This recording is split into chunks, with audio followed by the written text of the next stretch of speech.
Alright, welcome back, and it is time to check out the performance of version 2.3. This is the anniversary version of the game, which means that Wuthering Waves will be officially 1 year old very soon. Now, today's test will be a little bit different, and I think most of you already know that based on what device I have in front of you here. Now, so far, over the last year or so, I have been testing out the game on a 8 Gen 2 device. Specifically, to be more accurate, it was a Galaxy S23. This was my main device for the last 2.5-3 years. Now, yesterday I got the One UI 7 update, Android 15, that I have been waiting for a very long time. I updated and the phone never woke up in the first boot. So I got mad. I was mad. Yeah, I was pretty mad. And I went and got myself a S25. Now, the S23 was recovered, and I'm currently using it to record the video here. You can see the reflection of the S23 there at the back of the other device. So the S23 is still alive, but I went and got myself a 8 Elite device. Now, I was quite critical of the 8 Elite. I've seen thousands and thousands of tests on this particular chipset, and I wasn't really sure what to expect. I thought, I expected maybe 32%. 32% was my estimate. 32% a improvement over the 8 Gen 2. Oh, was I wrong? Now, I was wrong about some things. I was right about other things, as we will see today in this test. But I'm blown away by how good this thing is, and I'm blown away by how fast this thing is. It's a huge difference in performance. Temperature-wise, that's going to be a very interesting topic, because I talked about that before, and turns out I was right regarding the OpenGL temperature. The API being the reason why Wuthering Waves runs so warm, or should I say why phones running Wuthering Waves tend to warm up. And there's also a new bug that showed up again in the game, but more on that when I boot up the game in a moment. Now, as we all know, if you have been following for a while, you know the applications that I use. All of the applications work on Android 15, which I'm actually surprised. I expected the applications not to work because they're pretty old. I've been using the same application for like 10 years now and still works, so I'm not going to complain. But yeah, we will see the temperature, battery temperature, CPU temperature, GPU temperature, and all that, internal temperature, frequencies, load, how much it's being used and stuff like that. Frame rate, which is going to be a very interesting topic, because the frame generation has been added on the 8 Elite on Wuthering Waves. It's insane. I'm just gonna say right away, it's insane how good it runs. You will see what I'm talking about, and I'll also point out problems with some specific things. But let me just quickly walk through all the applications. All of these applications, you can pretty much find them online and download them if you want to test it out yourself. All of the applications are free. I've been using them for a decade now, maybe even more than a decade, and they're accurate, flawless, and I honestly cannot replace these applications for testing, because they give pinpoint accuracy, which is what I need. Now, let me just show the GPU. The GPU watch. Now, there's one little problem. The GPU watch does not want to run at the same time while you have a floating window on screen, which kind of sucks. So I had to find a solution to that, and I did. I decided to just use a different application for the CPU temperature, which ends up being equally as accurate, so it's not a big deal. All of the stats and stuff like that will be accurate. And I also talked about the angle. Now, angle apparently is enabled by default on Samsung devices, on Android 15 One UI 7. So it's grayed out because it's already enabled. It's enabled by default, so you can't turn it off, which I'm fine with. So it's using angle by default. And maybe it's one of the reasons why the game runs so well, but the game still shows OpenGL in the GPU watch. And this is the good old GPU watch. You can pretty much set this up any way that you like. This application is exclusive for Samsung devices. If you have something else besides the Samsung, this is not going to be on your device, so only for Samsung devices. Okay. So, and obviously, everything is now in Vulkan natively. OpenGL has been officially completely removed from Samsung devices. Samsung now runs only in Vulkan. Finally. A huge problem that I had with that API on my other devices is gone. On S25, on Android 15, OpenGL is kicked. No longer used, no longer pretty much supported. Only via Angle you can get OpenGL extensions. Now, let me go and I want to show the frame generation in Wuthering Waves. Has been added. It's actually pretty interesting. In the video I didn't really get to the idea. Basically, set 30 FPS and you enable frame generation, you get 60 FPS. Saves battery a lot and reduces heating by a huge amount. In the video later I set 60 and I played on 120 FPS. I'm thinking, should I spoil it right now, or should I let you guys see for yourself regarding the frame rate? But I already said that I was blown away by this thing, and you also have to keep in mind this is going to be done on a terrible old API. I mean, it's not terrible, it's just old. I have to correct myself here.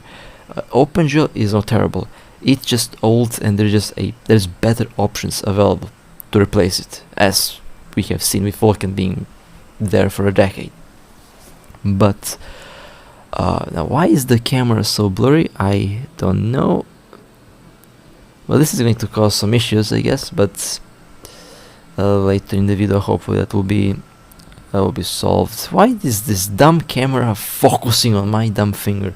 This is why I like to use my controller, because if it just refuses to focus on the screen, never mind. Hopefully the window on the, there we go. Okay, OpenGL 1080p resolution and 60 FPS. Now let me go open settings. Let's go scroll all the way down to the advanced settings. Everything is pretty much by default maxed out. Now we go here and frame generation, it's off. Let's turn that on, and once that's turned on, look at the FPS now. Just look, boom, 120. It jumped immediately, and the scariest part is it's stable. The scariest part is that the FPS is stable. Rock solid stable. Now, you can turn it on or you can turn it off. However, you have the, and obviously once it's off it will drop back to 60. The heat output is actually not bad. I'm pretty happy with the heat output, and once you set it on 30 and frame generation on, you get 60. Now, what does this mean? It means that I can get good FPS. I will still get a delay in responsiveness, I guess, but the overall temperature is lower, but the game is still running smooth, 60 FPS smooth. So this does have the potential to solve all the issues that we have with heating. Obviously, I still prefer native 60 FPS without frame generation. I personally dislike frame generation. That's just me. But this is really smooth, and the heat that I get is pretty funny. This is 60 degrees Celsius. This is nothing. 8 Gen 2 hits 95, by the way, just so we can compare the two chips. Now I can compare them. I have both of them now. 8 Gen 2 hits a 95 on this game, and it stays at 95. This thing 60. So on that front, when it comes to the total heat output, it's really good on the 8 Elite on this game, and you can actually lower that quite a bit if you decide to use the frame generation on this particular device. I kind of wish that more devices have frame generation, because it will solve the issue with heat. And overall, this is me just showing you the options, because later in the video when I play, I completely forgot about testing this. I just wanted to see if it will make 30 FPS into 120 FPS, or if it will make 30 into 60. It doubles the FPS basically. If you have 30, it goes to 60. If you have 40, it goes to 80. If you have 60, it goes to 120. If you have 120, it will go to 240. And this thing is capable of actually getting to that FPS, because even on 120 FPS, this GPU is not doing much. It's at best 40% being used. So this thing has a lot of unused resources that it can put into the game. Of course, would be pointless to go above 120 FPS, because this is a 120 Hertz display. Anyway, hopefully I won't have the issue with the camera that decide not to focus. It was pretty weird and honestly pretty annoying. But let's officially start with the test, and let's see how the 8 Elite will handle the game. As I mentioned on the start of the video, I have watched thousands of different tests on the 8 Elite, on Samsung devices, on any device that it has an 8 Elite. I've seen a gaming test of it, and I have seen this chip, well, the phones that played the game on with this chip, to be more precise here, constantly drop frames. I looked at it, and I wasn't impressed by the performance of it. Of course, I knew that OpenGL is a big culprit behind that, and I expected, and honestly, the Vulkan performance between the 8 Elite and the 8 Gen 2 is night and day. I tested other games out to compare them. This thing is just insane when it comes to speed. However, things get a bit interesting with this game, because the results that I got don't match the results that I have seen in other tests. For example, this is an S25. I've seen this thing struggle to run this game on other tests. I've seen this thing struggle. However, when I booted this game up, and when I set everything up, I had literally zero issues with the game. Now, OpenGL is a problem, yes. Heat temperature wise, yes. But performance wise, I had zero issues with it. Now, if you're wondering why am I looking downwards with the camera, my controller decided to be bad for some reason, or maybe the game has a bug with my controller. I don't know. This started to happen often lately with this game, and my controller just refuses to listen. I don't know why it does that. So I'm not doing this, by the way. This is doing on its own. I'm fighting the controls, by the way. I have issues with moving the character around because it just drops the controls. I don't know. Down the road in the video that gets better, but you know, just let's focus on the FPS for now. 60 FPS and the frame generation enabled. Now it's at 120, and I can tell you this is 120 FPS. It's extremely smooth. It is incredibly smooth. It's not like with the S23 with Agent 2 where it ran at 70-80 FPS, but you can feel the delay. It was smooth, but you could feel the delay. Over here I don't feel the delay. It's actually fairly smooth, and it doesn't seem like it's, you know, it doesn't seem like it's kind of faking it or interpolating it. It seems to be actual frame generation. And when you turn it off, I can see and I can feel the difference in the total in the frames. It's stable on 60 or 120. It's rock solid stable, and this is the thing that kept me confused for a day or two since I got this thing. I honestly expected about same performance. I expected maybe 55-60 average FPS, you know, at best, with lots of drops. But no, I had no drops with this thing. Wherever I go, whatever I do, it stays 60 and it doesn't want to budge from that. And it's accurate. The window is accurate. I've used this in the previous tests. It's accurate. It's it's funny how accurate it is. So the GPU load is, no, it says 70%, which is okay. The frequency though is 160. Now you need to know, for some reason on the GPU icon there on the right, it says 16. That's 160. This GPU goes to 1.2 gigahertz or 1200 megahertz. If you see 120, now it's at 660, so it's using about 30 to 40% of its GPU for 120 FPS on this game. Processor doesn't do much.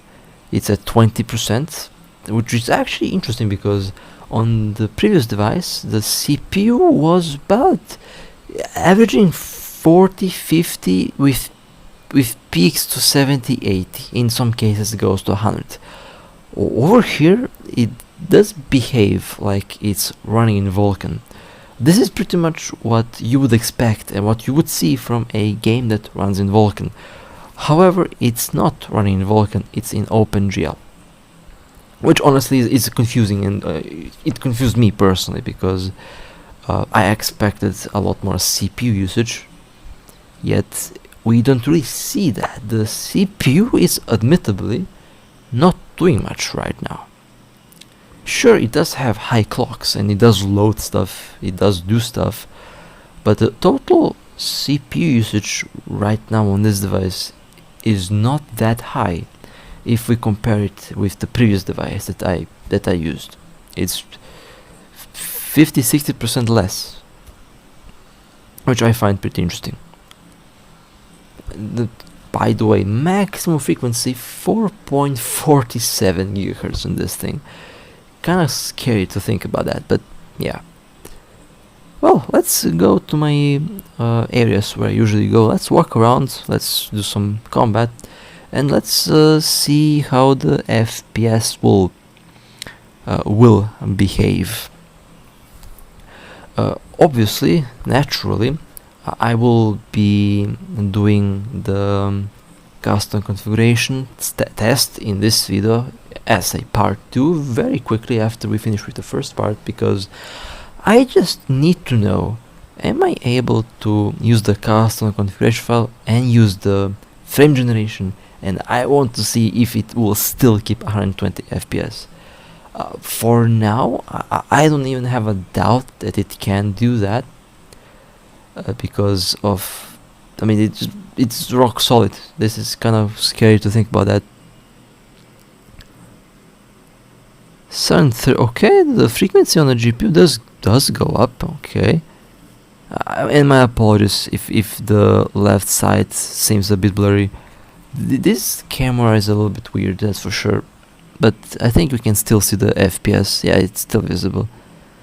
120. Well,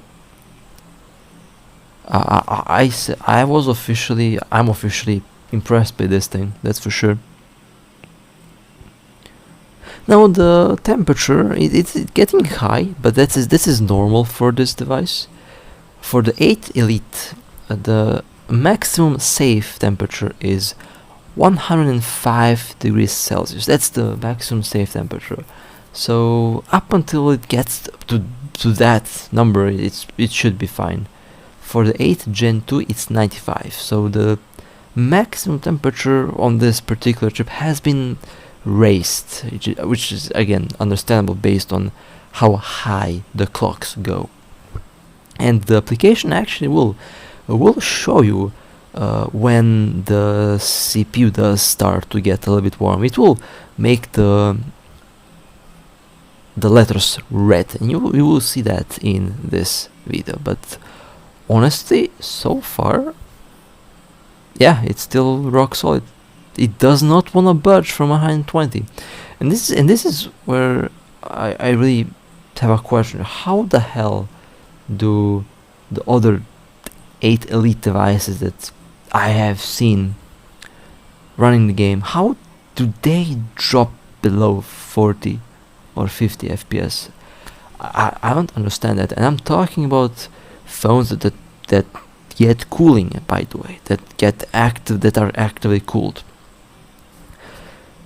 The G temperature and C temperature have lit up, which means we hit 95, we hit 96, we got close there to the maximum temperature, but it quickly does go down, and it does. I do like the fact that it does show that. It's very interesting. It's a very useful little application for temperature, that's for sure. And the FPS is still the same. This is so smooth. This is a different experience for sure. And I want to mention the other game. I think you guys know what I'm talking about.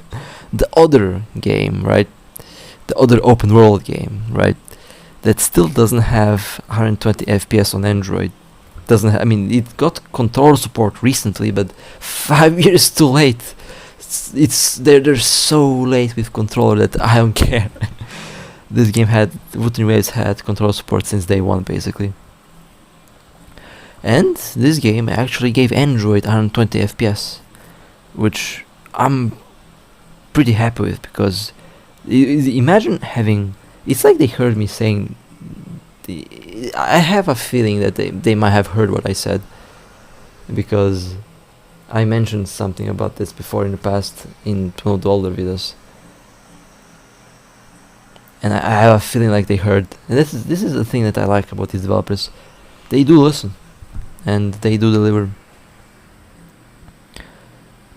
Well, we are still at 120 FPS though. Yep. This is just beautiful. I mean, we hit 100 degrees Celsius on the CPU there. Did you see that? There you go. There it is, 100, and still goes. Yep, still 120 FPS.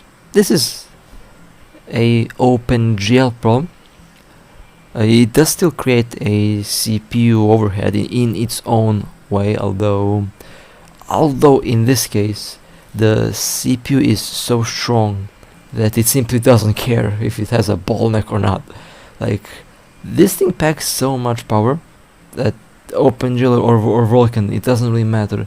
You will not feel it FPS wise, you will feel it heat wise. And this is what I was talking about in one of the last videos, where I said that the newer chipsets with high clocks, with big CPUs, will run very warm because of OpenGL, and obviously because of the high clocks that they can achieve, and because the game just uses 1 or 2 CPU cores at 100% at high clocks, drawing a lot of power and making a lot of heat. And we are currently seeing that in practical use. basically a theory that I said proven right, and yeah, this is what I wanted to show, and I got the chance to do that. Now, frame generation does seem to cause some heat, which is understandable because the GPU is actually working a bit harder there. But let's see how it will behave with frame generation off. FPS will be back at 60. And I mean, if it can go 120, 60 FPS is nothing, pretty much. It will be able to run this at 60. It's not going to break a sweat. The GPU did light up there for a moment, and my controller is making me look at odd angles. I think no one will complain about odd angles on Zani. I got a character. I woke up at 4 a.m. just to get a character, and then I went back to sleep, by the way.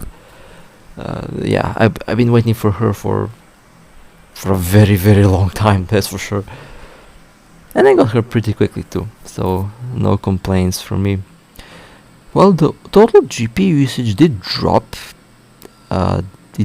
It actually back to 20%, okay. And the temperatures also dropped, so if you want 60 FPS and if you want the device not to heat up much, you can turn off frame generation, set on 60, and you should get some decent FPS, and the heat output is actually not bad at all. 66, 64 on the CPU, 66 on the GPU, which is much better than 95 or 100, that's for sure. Which is fantastic, actually. This is the heat that I was aiming for, pretty much. And it can actually go lower if it had Vulkan, but the fact that they added frame generation means I'm very confident that Vulkan will have its own. It will make its appearance into the game. I don't have a doubt in that. No, I'm no longer worried about that, to be honest, because they're adding stuff slowly. They know that they need to add stuff, and they're pretty much aware of things that players have mentioned to them. But yeah, temperature is really good, 60 degrees Celsius and 57 on the GPU. FPS did not budge from 60. Now the reason why it goes, why you see the FPS, having the little microscopic ups and downs, that's because I set the refresh to be at I think 8 milliseconds or something. It's pretty fast. It's on purpose. I've done that on purpose so I could see the rendering in real time, basically. It does show me how stable it is, and it's very stable. It is very, very stable, and there is no need to mention that. I mean, it's ridiculously stable. Night and day difference between this device and my old device, that's for sure. So I'm still kind of confused because I expected bad performance, to be honest. I expected bad performance. I really did. Yet I think this is probably the best performing 8 Elite test that I've seen so far. Probably the best. I've seen hundreds and thousands, and this rock solid FPS and 120 FPS as well, by the way. I haven't seen that. I looked for tests, I compared, and because of the tests, I have pretty much decided not to get an 8 Elite, but because my old device kind of kicked the bucket for a moment, I had to get an 8 Elite. And it works insanely well. It works insanely well. Like, whatever I do, it doesn't hit much, so thermal stability is not going to be a problem. Doesn't drop frames, doesn't lag.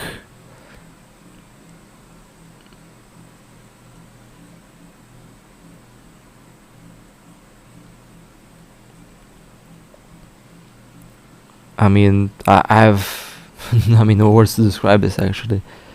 I'm blown away, and that's, you know, coming from someone who's very a single little frame drop, for example, a stutter or something, I'd be pissed. I'd be mad. Okay, this did not drop anything from the start of me recording.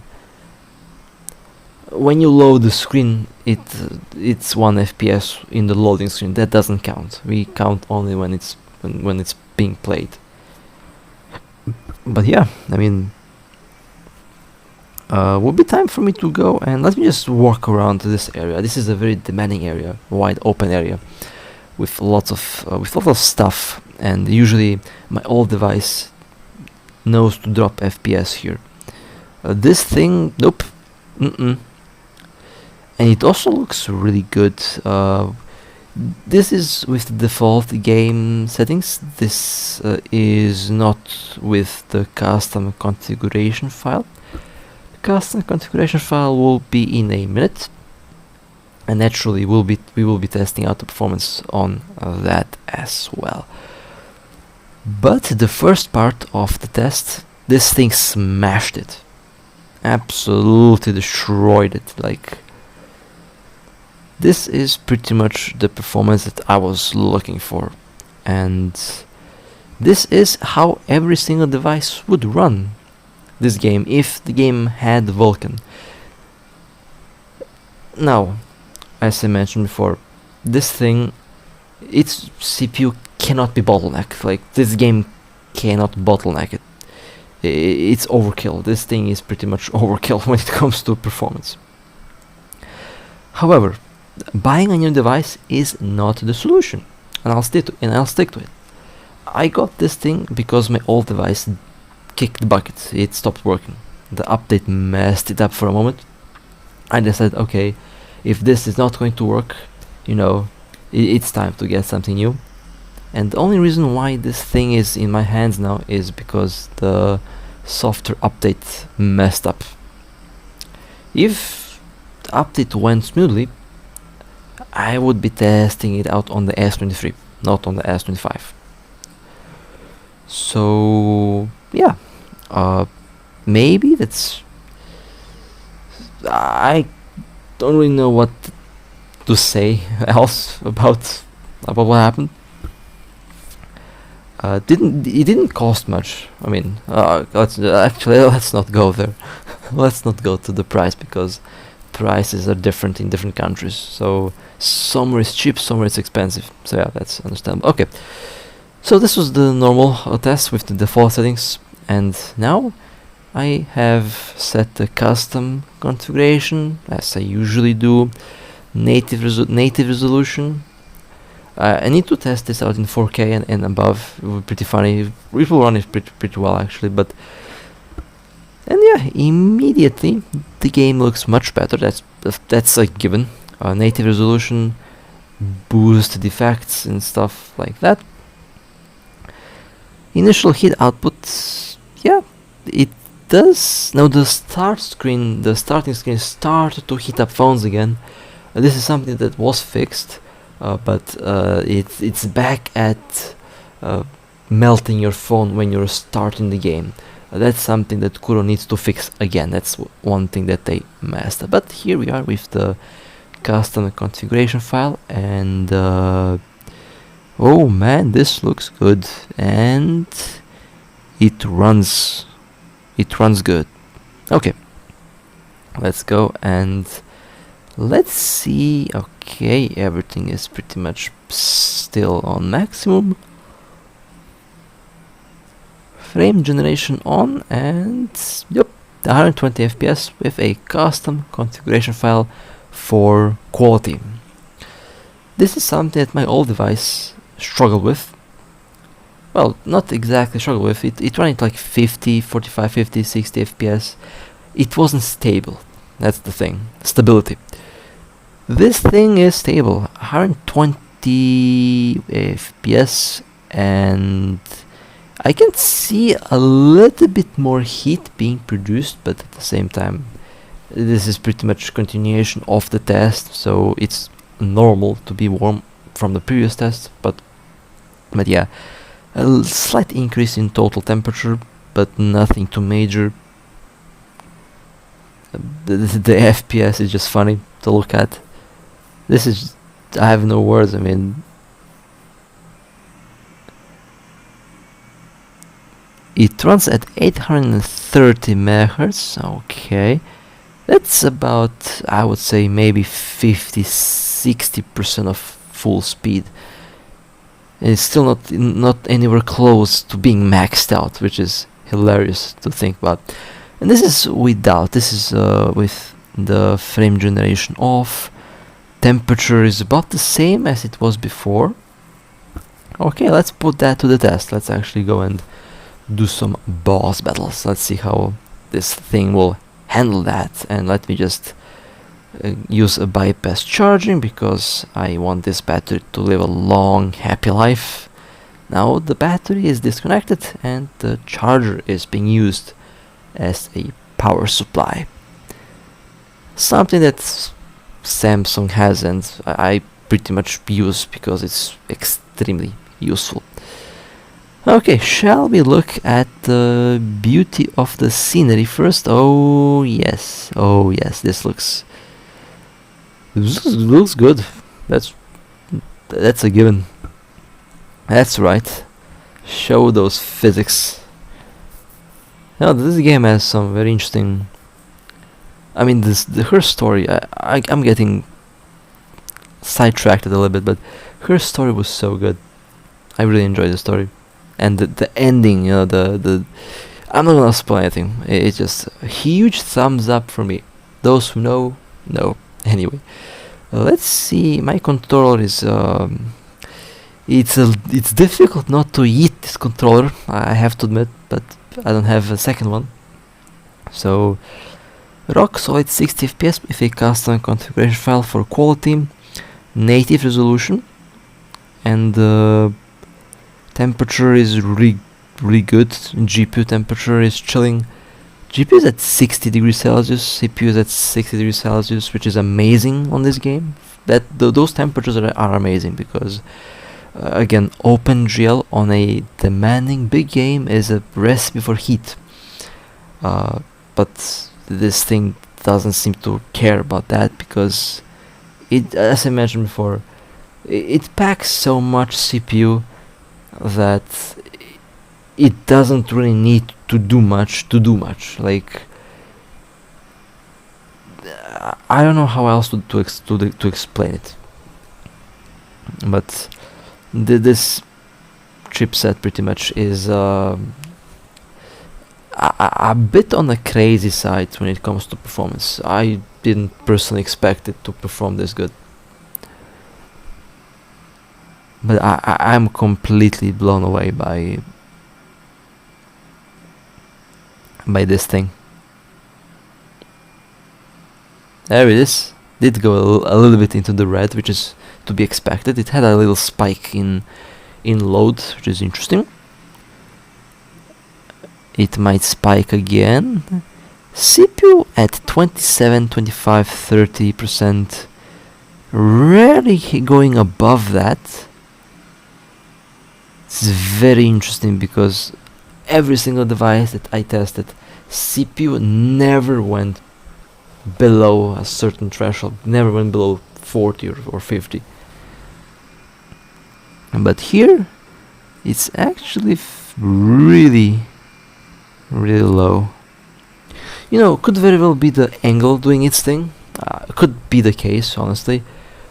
Could very well be angle doing its sorcery, because it should be enabled by default. But it should say angle in the API window. I remember I watched, I think it was Exynos S22 or S21, I forgot, but it showed angle on that little window. It should show angle if it is running in angle. So this could be the translation layers that I was talking about doing their work, or could be that this thing just is overkill, and this game cannot stress it, which is also a high possibility of that being the case.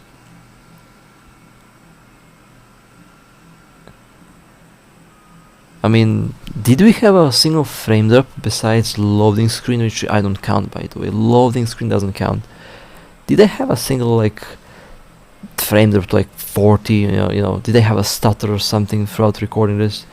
Because I've been looking at the FPS window since the start 40 minutes ago, and it didn't budge. It did not budge at all. Sure, it does go 61, 59, 58, 57, 60. That's not frame drop. That's not dropping frames. That's just that's just updating itself so quickly that the little icon there doesn't keep up with the with the FPS. That way I can actually see the dips more clearly, and that's one of the reasons why I set the FPS refresh to be so quick. But this is stable. And just for the record, I think I don't have to mention this, but just to clarify some things, if you compare this game to the other open world game, this game is definitely much heavier on the hardware, but at the same time it's also more optimized. Believe it or not, this game is definitely more optimized than the other game, because I tried both games out on several different devices. This game runs better, even though it's heavier on flagship devices, to be more accurate. It looks, there's just, I think at this moment, art style wise aside, we don't compare art style, okay, quality wise, character quality, polygons, textures, effects, details, this game looks much better, and it's just full stop, more demanding and looks better. There's just, honestly, at this moment, comparing them is not fair. I wouldn't be, I feel bad saying what I said, comparing the two, because I don't think it's fair to compare them anymore, but at the same time, 5 years time for improvement and no improvement, that is kind of, that's,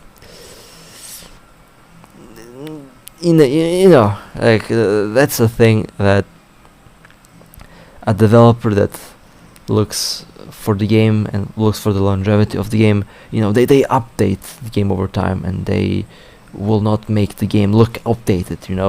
I played 20-year-old games that look amazing, okay? So the fact that the other game doesn't look nearly as good is down to the developers, honestly.